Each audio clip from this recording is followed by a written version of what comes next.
தென்திசை தோன்றி உலகம் முழுவதும் பரவிய வீரக்கலை சிலம்பம்.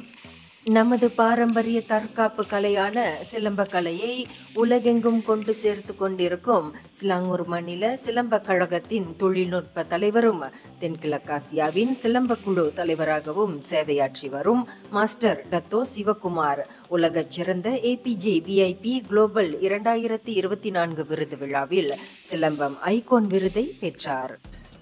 படிக்கிறாங்க கையில பேச்சுல பாருங்க, இந்த புடி பிடிக்கணும். பாருங்க, இது வந்து அடி முறையோட தடிக்கிட்டு இது புடி முறையா செய்யறேன். இதை நான் மறுபடியும் தூக்கினா அடி வந்து ஒன்றும் பலமா போகும்.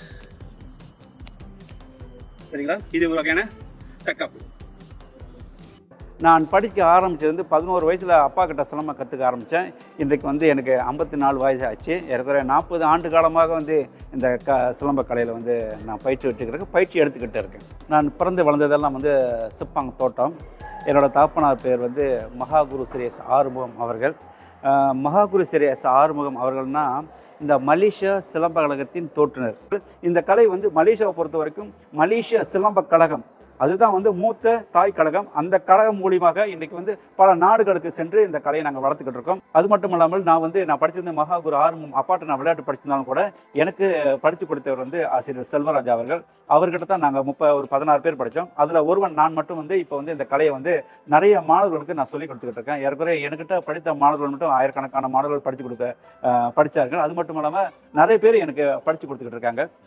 இந்த கலையை வந்து இங்கே மட்டும் படித்து கொடுக்காம இந்த கலையை வந்து நான் நிறைய நாடுகளுக்கு வந்து கொண்டு செல்கிறேன்.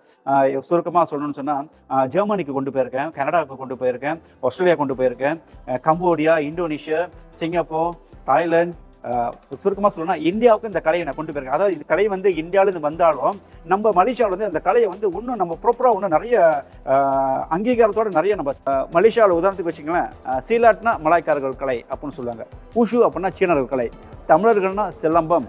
இன்றைக்கி அரசாங்கத்தில் ஒரு நாட்டோட ஒரு நிகழ்ச்சி நடத்துது அப்படின்னா இந்த 3 கலைக்கு முக்கியத்துவம் கொடுக்காங்க. அதில் முக்கியமாக சிலம்பத்துக்கு ரொம்ப ரொம்ப முக்கியம் கொடுக்குறாங்க.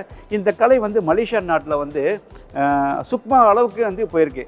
வந்து முன்னதாக வந்து இது வந்து அடிதடி அப்படின்ற ஒரு நோக்கத்தில் என்னடா கம்பு எடுத்து அடிச்சுக்கிட்டு இருக்காங்க அப்படின்னு நினைப்பாங்க. ஆனால் இப்போ அப்படி கிடையாது. இந்த கலையை வந்து ஒரு ஸ்போர்ட்ஸாக பார்க்குறாங்க. இன்றைக்கி தமிழ் பள்ளியில் வந்து இந்த கலைக்கு ஒரு அங்கீகாரம் கொடுத்து கோக்கரிக்குலத்தில் இந்த ஒரு பாடத்திட்டத்தை கொண்டு வராங்க. பிள்ளைகளுக்கு வந்து இப்போ பாயிண்ட் சிஸ்டம்க்கு இது கொண்டு செல்கிறாங்க. இது வந்து இந்த கலை வந்து சிலம்பம் வந்து தற்காப்பு மட்டுமல்ல, ஒழுக்கமும் உடற்பயிற்சிக்கும் ஒரு நல்ல ஒரு கலையாக நாங்கள் கருதுகிறோம்.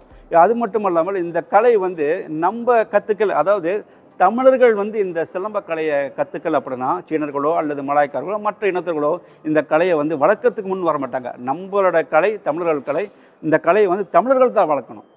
அப்படி இல்லாட்டி இந்த கலை வந்து எப்போ வந்து மொழி அழிதோ நம்ம அழிஞ்சிடும். அதே போல் வந்து இந்த கலைகள் வந்து வளரணும் அப்படின்னு சொன்னால் முடிந்தவரை இந்த கலைக்கு வந்து முக்கியத்துவம் கொடுத்து இந்த கலையை தமிழ்நாட்டிலையும் சரி மலேசியாவிலேருந்து இந்த கலையை நல்லா வளர்க்குறதுக்கு பாடுபடணும் நம்ம தமிழர்கள்.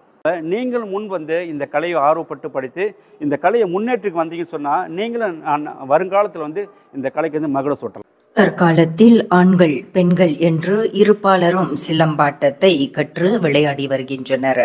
நமது மண்ணில் அதற்கு பங்காற்றும் முக்கிய ஒருவராக இருக்கும் மாஸ்டர் சிவாவை வாழ்த்துவதில் நாம் பெருமை கொள்கிறோம். நன்றியுடன்.